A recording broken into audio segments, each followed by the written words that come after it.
乌克兰特种部队现身苏丹战场，万里追杀瓦格纳的行动得到了乌克兰情报部门的间接证实。其情报总局局长基里洛·布达诺夫承诺，将惩罚世界各个角落所有的俄罗斯战犯。乌克兰境外打击瓦格纳有什么意义？俄罗斯将瓦格纳派往苏丹、派往非洲，是否存在吸引火力、开辟第二战场的想法呢？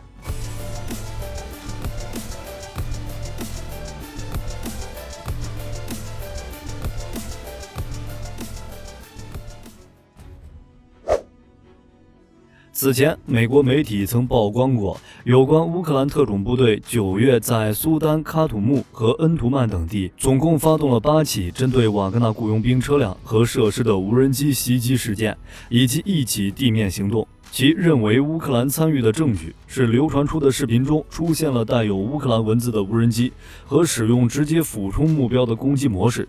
同时，这些流传出的视频也被评估为具有高可信度和合法性。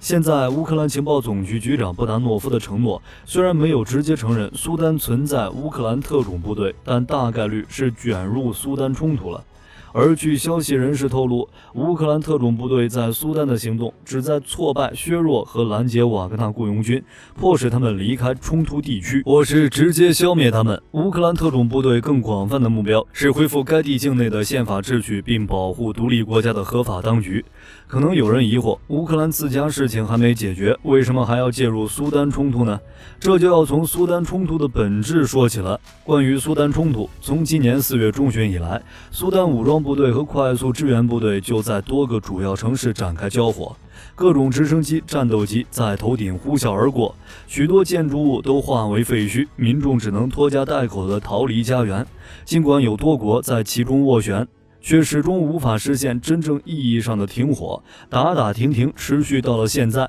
但说到底，苏丹冲突大家可以将其看作是美俄博弈的缩影。从上世纪末开始，美英等国就在给当地亲近的武装势力撑腰，而俄罗斯也趁机和现在的快速支援部队建立了联系。随后，美俄的博弈不断升级，但谁都无法将对方赶出去。之后，为了维持在非洲的影响力，俄罗斯便将瓦格纳派到了苏丹。说到这儿，大家或许就不难理解乌克兰特种部队为什么会出现在苏丹了吧？很明显，乌克兰很可能是想借机一箭双雕，一方面是策划针对瓦格纳雇佣兵的袭击行动，如果瓦格纳兵力严重受损，俄罗斯或许会向非洲分兵，这样就能缓解乌军在俄乌战场的前线压力。另一方面，乌军在苏丹打击瓦格纳也能间接向美国示好。要知道，美国可是援乌第一大国，帮助美国打击俄罗斯在非洲的势力，美国在军援上说不定会更大方、更快一点。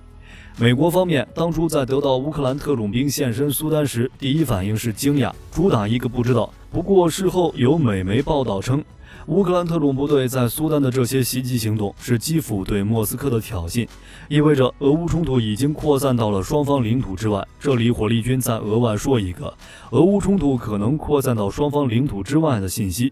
近期，乌克兰不是频频使用无人机、无人艇、导弹等武器对俄罗斯境内俄黑海舰队、机场等实施打击吗？这不，原驻扎在克里米亚半岛塞瓦斯托波尔的俄黑海舰队直接被打得搬了家。据俄罗斯自由媒体网站6日的报道称，俄总统普京在克里姆林宫与阿布哈兹总统阿斯兰布扎尼亚举行会晤，并确定在阿布哈兹地区奥恰姆奇拉湾为黑海舰队建造新家。从地图上看，阿布哈兹位于黑海东南部，远离乌克兰控制区，这意味着今后乌军再想利用导弹、无人艇和无人机袭击俄黑海舰队，其难度将变得更大。不过，美媒认为黑海舰队肯定是不想搬家的，但实在顶不住乌军的打击，才不得已做出的搬家决定。前美国驻格鲁吉亚大使威廉·考特尼也表示，黑海舰队搬至奥恰姆奇拉湾可被视为俄军的撤退。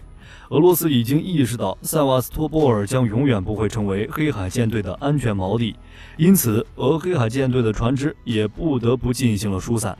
据美国智库战争研究所10月1日到3日的卫星照片显示，俄军已将马卡洛夫海军上将号和艾森海军上将号护卫舰、3艘常规潜艇、5艘登陆舰以及多艘小型导弹舰转移到了更靠东的新罗西斯克。另有1艘大型登陆舰、2艘小型导弹舰和2艘扫雷舰转移到了费奥多西亚。由此可见，乌军近期对俄后方的打击力度之大。与这2处港口相比，奥恰姆奇拉湾的位置虽然距离乌军更远，相对而言也更安全，但也反映出俄乌冲突有扩散到双方领土之外的趋势。回到非洲苏丹主线，乌克兰国防情报局发言人安德里尤索夫表示，尽管他无法证实乌克兰在苏丹进行的袭击活动中扮演的角色，但他表示俄罗斯在非洲影响力正在下降。正如波达诺夫局长承诺的那样，乌克兰将惩罚所有的俄罗斯战犯。关于第2战场，其实从2022年俄乌开战以来，就有多次传言，俄罗斯为了缓解局势或扩大赢面，将在多个领域或地区开辟第2战场。实际上，这20个月的战局也证明这类推测并不是谣言，因为无论是最初为了牵制欧盟限制购买天然气必须用卢布结算，还是之后大型的信息舆论战，都可以算是俄罗斯开辟的第2战场。但自从今年6月乌军大反攻开始，俄罗斯方确实有多迹象证明，随时可能在亚欧非等地开启第2战场，其中又以非洲的概率最大。首先，近些年俄罗斯一直在非洲大陆加强存在感，他们一方面与非洲各国合作，共同开发矿山和油田，一方面向非洲国家提供武器，打击境内武装势力，其中就以瓦格纳雇佣兵表现最明显。因为瓦格纳会与这些非洲国家进行军事技术和训练合作，这些合作扩大了俄罗斯的影响力，同时也压缩了美西方国家的势力范围。可以说，俄罗斯在非洲有着扎实的基础。其次，除了视频开头提到的苏丹事件外，瓦格纳还以维和身份介入了尼日尔政变事件。7月26日，尼日尔的军部突然发生内部政变，支持法国的尼日尔总统巴祖姆在深夜被扣押。之后不久，军方就宣布总统就此下台。然后在8月21日，瓦格纳部队突然现身尼日尔，据称他们是尼日尔军方邀请来维和的，可见俄罗斯在非洲的影响力和实力。所以，俄第2战场开辟在非洲的可能性最大。至于第2战场为什么不在白俄？9月初的时候，白俄不是表示将开展与俄罗斯联合的战争兄弟情演习吗？这明显是在向邻国波兰及其背后的西方联盟示威。对此，波兰也没惯着，不仅在边境已集结好兵力，而且也宣称他们引进了大批的主战坦克和武装直升机等，摆出了一副实力很足、能随时开战的架势。这难道不是更像第2战场吗？但火力军想说，像白俄这种在俄罗斯家门口的第2战场，非到必要的时候肯定是打不起来的。一来在家门口开辟第2战场，纯粹是给乌克兰前线的俄军找麻烦，而且白俄肯定不愿被拖下水。即使双方有着深度军事联盟关系，但白俄此时若拖入战争中，只会扩大战争的规模。比如，若是白俄下场，波兰还会远吗？二来，从当前局势来讲，虽然前线俄军已经被乌军打得从攻势转为守势，但谁让俄罗斯有核呢？俄军只要把带核弹头的巡航导弹或战术导弹拉几颗给白俄，就能有效震慑波兰，同时也能保证俄军常规作战兵力不被分散，巩固自己的守势。若是在白俄开辟第2战场，只会将这种优势浪费。再说了，俄军虽然是守势，但乌军目前仍在缓慢坚定地驱逐俄军，各处战线并不占优，如在科帕尼、辛普罗科皮夫卡方向，乌军实现了突破。乌军在辛普罗科皮夫卡、科帕尼一线成功实施进攻行动，多达30名战士的大型突击小组成功突破了这里的俄军战壕线，现已控制了向南方向的关键走廊伊利琴科维。在辛普罗科皮夫卡、托克马克，俄空降师在罗伯季涅地区进行了近2周的行动，但均没取得任何重大成果。如俄第76空降师的104和237空降步兵团没有到达罗伯季涅西郊，234团76师的部队被打得只能继续向辛普罗科皮夫卡定居点南部撤退。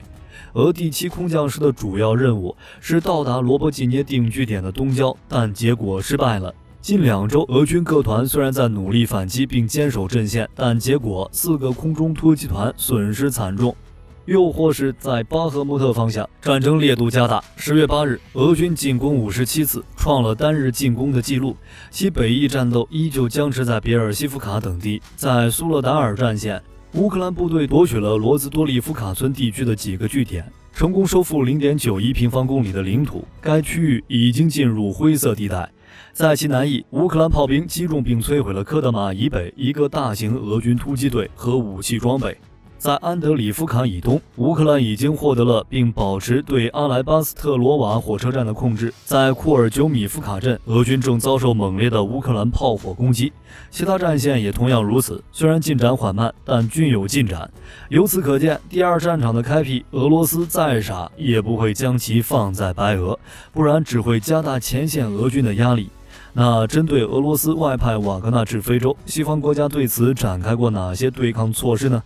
此前，俄新社8月16日报道称，一名军事外交消息人士说，为对抗俄罗斯与非洲的合作，英国军情6处训练了一支由乌克兰人组成的破坏惩戒特遣队，准备将他们派往非洲，削弱俄罗斯对非洲矿业和油田的控制力。这名消息人士还称，应伦敦的请求，基辅今年7月向乌克兰国家安全局和国防部情报总局下达了相关命令，要求为英国军情6处和特种空降部队代表提供最大和最迅速的协助，并从乌军部队中挑选100名在东部前线有丰富作战经验的武装人员。假如事实真如此，乌克兰特种部队现身苏丹，很可能就是西方遏制俄军在非势力计划的一部分。这种通过俄乌战场外的部署来达到削弱俄军实力目的的做法，算得上是另一种形式的对俄封锁。好了，关于乌克兰特种兵现身苏丹，万里追杀瓦格纳，大家有什么要补充的？